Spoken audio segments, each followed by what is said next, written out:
7 ദിവസം ഒരാള് 7 ദിവസം തുടർച്ചയായി 786 തവണ ബിസ്മില്ലാഹിർ റഹ്മാനിർ റഹീം എന്ന് പറഞ്ഞിട്ട് അവൻ 2 കൈകളും ഉയർത്തി ദുആ ചെയ്താൽ അവന്റെ മുറാദ്, അവന്റെ ആഗ്രഹം അത് അല്ലാഹു തആല വീട്ടിൽ കൊടുക്കുമെന്നാണ്. 2 റക്അത്ത് നല്ലപോലെ വുളു എടുക്കുക. പാതിരാത്രിയിലോ അല്ലെങ്കിൽ പകലോ ഏതോണോ പറ്റുന്ന സമയം, ആ സമയത്ത് നിസ്കാരം നമുക്ക് പറ്റുന്ന സമയം, ആ സമയത്ത് നല്ലതുപോലെ വുളു എടുക്കുക. 2 റക്അത്ത് നിസ്കരിക്കുക.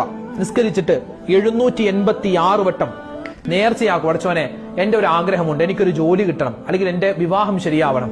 അതിന് റബ്ബേ, ഞാനിതാ 786 തവണ ബിസ്മില്ലാഹിർ റഹ്മാൻ റഹീം എന്നുള്ള പുണ്യമായ വചനം 7 ദിവസം ഞാൻ ഇതാ നേർച്ചയാക്കി ചൊല്ലാൻ കരുതിയിരിക്കുന്നു എന്ന് മനസ്സിൽ കരുതിയിട്ട് 7 ദിവസം തുടർച്ചയായി 786 തവണ ബിസ്മില്ലാഹിർ റഹ്മാൻ റഹീം എന്നുള്ള ആ ഒരു പുണ്യമായ വചനം നമ്മൾ പറയുക. പറഞ്ഞിട്ട് നല്ലവണ്ണം ദുആ ചെയ്യാം. ഇൻഷാ അല്ലാഹ് ആ ബിസ്മിയുടെ ബറക്കത്ത് കൊണ്ട് നമ്മൾ ആഗ്രഹിച്ച ആ ഒരു കാര്യം